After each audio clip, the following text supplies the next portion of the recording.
Portman now. Senator Rob Portman, Republican of Ohio. He served as legislative liaison for President Bush, advancing his legislative agenda on Capitol Hill. He was associate White House counsel before that.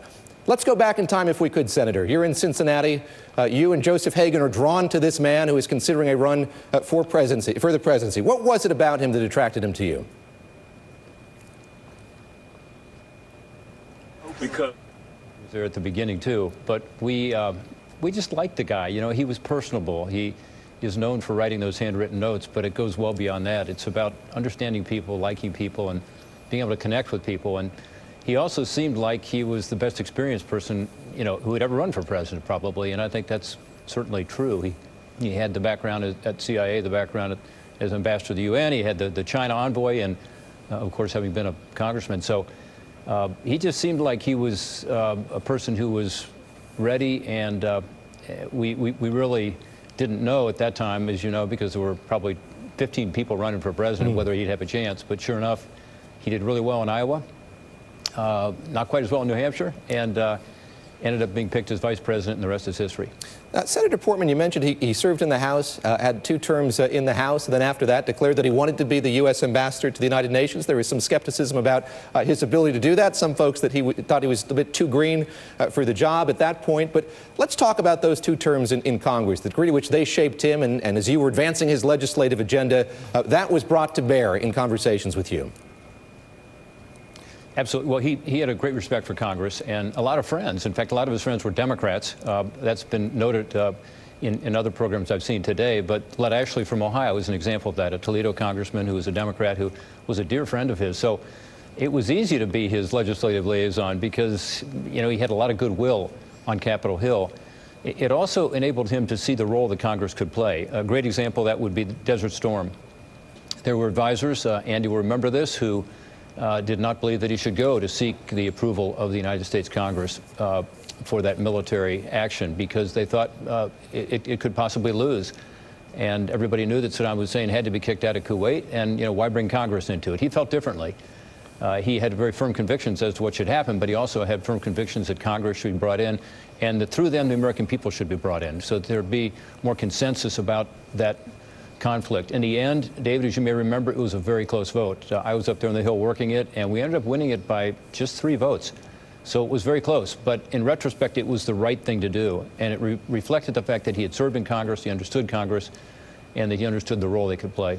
Andy Card, what are your recollections of that pivotal moment? In hindsight, perhaps it seems as if it went a bit easier than it did at the time. How stressful was it for you there in the White House? Well, President Bush had a great respect for the institutions of our great democracy, including the institution of a 2-party system. But he really did respect the role that Article 1 has in our Constitution, and that's the people's voice, that's the members of Congress. Here he was, the head of the executive branch, Article 2, and Article 1 is always challenging Article 2, and he respected that challenge. By the way, he said he wanted to get Congress's permission to go into free Kuwait from Saddam Hussein's grip. But I think he was prepared to do it even if Congress had said no. There would have been tremendous fallout for that. It probably wouldn't political suicide.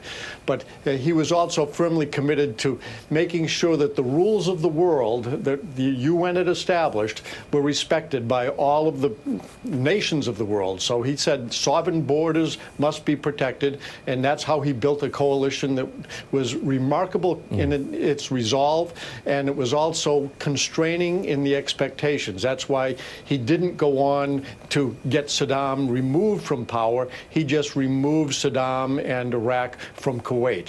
And that became a controversial and an interesting debate to have, but it was the right thing to do in the context of the UN resolution and the partnerships that he attracted to help build the coalition that made a difference. Brett Stevens, as we talk about legislative achievements, we haven't talked about the Americans with Disability Act, something that he championed. And Brett, there was that scene when he signed that piece of legislation, and some 3,000 people were there for that moment. How big a deal was that when you look at modern American history that he championed? When you think of how different the world is for disabled people today than it was, say, when I was growing up in the 1980s, to say nothing before that, that's a landmark piece of civil rights civil rights legislation. And I think it's worth considering that there was a period in history when Republicans were champions of precisely that. I mean, George Bush, from his service in World War II, certainly knew a lot of people who had been terribly disabled, and that bill was passed with the help of Bob Dole, who of course had been grievously wounded also in the Second World War. It also speaks, I think, to the difference between the Republican Party of his era and the Republican Party of today. You know, one thing that we haven't mentioned, but I think it's important to note, George H.W. Bush believed in the importance of immigration to this country, as Ronald Reagan did, and he was a champion of having a more liberal, open border relationship with Mexico. He was also really the main force behind NAFTA and the liberalization of our borders with Mexico and Canada, which brought untold benefits to the country, even as that's what prompted Ross Perot's challenge to him in 1992, which probably cost him the presidency. It's another example of the way in which the interests of the country and of the free world took precedence over his narrow political interests. Hugh Hewitt, I'll go to you lastly here. There is so much resonance in what we're talking about. This debate over the branches of government, talk about trade, how it was gestated in its early stages during the George H.W. Bush presidency. There is a lot that rings true. A lot of these debates are happening once again. There is a rhyme to history, as I said this morning, Hugh. There is one of the things we haven't touched on. He's an honest-to-God war hero, George H.W. Bush. Splashed down twice in the Pacific, picked up twice, went back, won all sorts of awards. I think that tells us military service is something that you really look for in elected leaders. You also look for families. Prescott Bush, his dad, was one of the first to condemn McCarthy, looked askance at Nelson Rockefeller over his private life.